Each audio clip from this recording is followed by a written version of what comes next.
Next on the list of sax fundamentals is intonation. Hey everybody, it's your friendly neighborhood saxophone Alex here. Intonation is one of those aspects of a saxophone's playing that defines whether or not you took care of business when you were practicing. I remember when I was starting out on the sax and I just wanted to get better real quick and I would just transcribe and nothing else. Whenever I would go to my lessons with my teacher, he would say, "You haven't been practicing intonation. You don't really know your sax that well." And I said to myself, listen to all the licks that I learned, all the phrases that I learned. Isn't that worth mentioning? And he said, well, that's all great, but it just sounds out of tune. And that's when I realized a saxophonist should be well-rounded. We talked about stamina, and then we talked about tone. With those two out of the way, to really hone in on a great sound is to make sure that you know your saxophone well with intonation. Now I know what you might be thinking. Alex, we all know how to get our instruments in tune. It's not that hard. You just push in the mouthpiece or pull out. That's all you have to do. Not quite.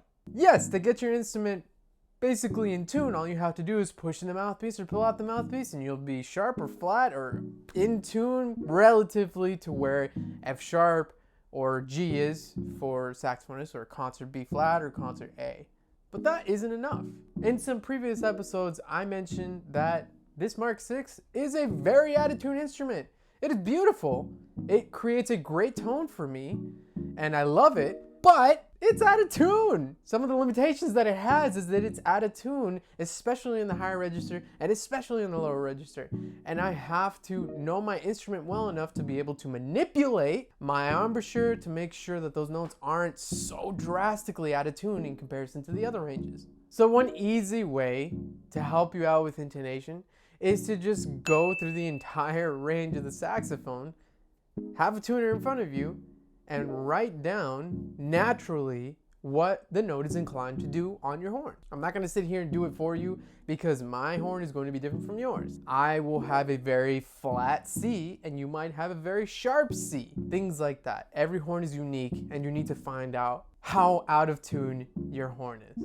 This takes quite a little bit of time, but you only need to do it once, and then from then on, there's an exercise that'll help you so that when you do go to practice intonation, that you know exactly how to tackle it. So the number one thing that I recommend to my students is after you create this chart of every single note and how sharp, flat, or in tune the note might be on the saxophone, that you start to do lipping exercises.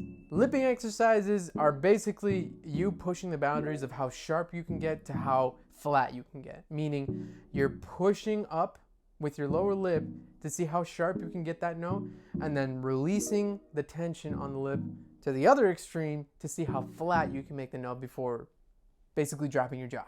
This will give you an indication of how much you can stress your manipulation of that particular note, and to see where you can kind of memorize where exactly you need to be embouchure-wise. Do this for all the range of the saxophone, and in 2 or 3 weeks, you're gonna be in tune. This is a memorization game. Don't think that once you figured out what notes are out of tune, that you're just magically gonna be in tune. No, that's not what's gonna happen. What's gonna happen is you're gonna realize, oh, my A is super flat. I need to make sure that when I'm going to play an A in band practice, or when I'm going to play A in a gig, that I make sure that I lip up so that it's in tune. Now this is in your practice room, this is at home, and this is a safe environment for you to practice and fail at the same time, because I know I've failed a bunch of times trying to make sure that my low C isn't so flat. But there are other situations where your intonation does not rely on yourself. For those of you who gig often before the pandemic, and hopefully now again, now that things are starting to reopen, you know that some venues offer certain gear that are in tune in a certain way. For example, a piano will be tuned to 442, 432, so on and so forth. And sometimes they may just be out of tune. The only solution to this is that you get in tune with the piano. All your bandmates should just tune to the piano. That way, if you all sound flat, it's not gonna sound flat. This is in a more intimate setting. If you're talking about big band, intonation has a very important role because you don't want to sound like Squidward's band. And a 1, and a 2, and a 1, 2, 3, 4. I've had the pleasure of playing in multiple big bands with different types of orchestrations that were really, really nice to listen to and to play with. But the biggest thing is that when you add certain elements like a trombonist with a saxophonist, with a trumpet player, with a piano player, with a guitar player, then you get a lot of issues. Stringed instruments are very, very sensitive to intonation. So we have to be tuning to them. But as a horn player, especially a sax player, we have to tune in to the lead trumpet player. All of us have to. And why the lead trumpet? Because more often than not, they have the melody.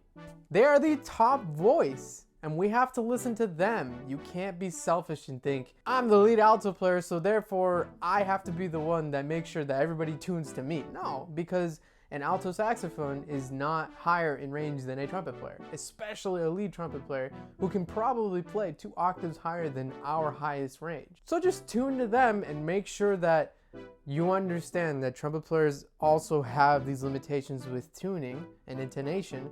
So a trumpet player's F might be sharp or flat, and you have to accommodate for that. Really, when it comes to playing in a band, you have to be very selfless. You have to understand the limitations of other people and tune to them. The band is just going to sound much better if you have that in mind, instead of thinking that I know that my G is in tune and they're out of tune, so I don't care. I'm just going to play that G. No. So I'm going to show you this tip. So sit back, relax, and I'll see you in a bit.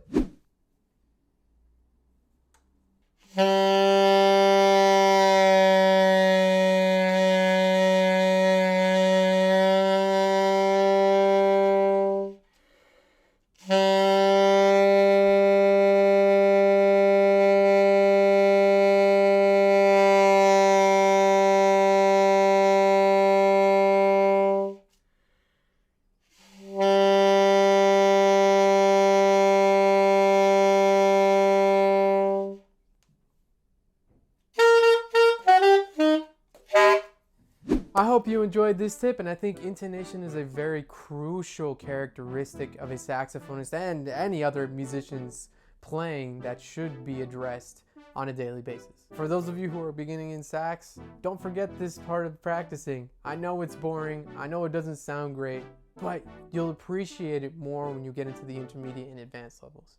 Now with that, thank you all for watching the video. Don't forget to like and subscribe. Follow me on Facebook, Instagram, and TikTok for all your standards, beats, and sax ed and jazz ed tips. Have a great week, and stay saxy.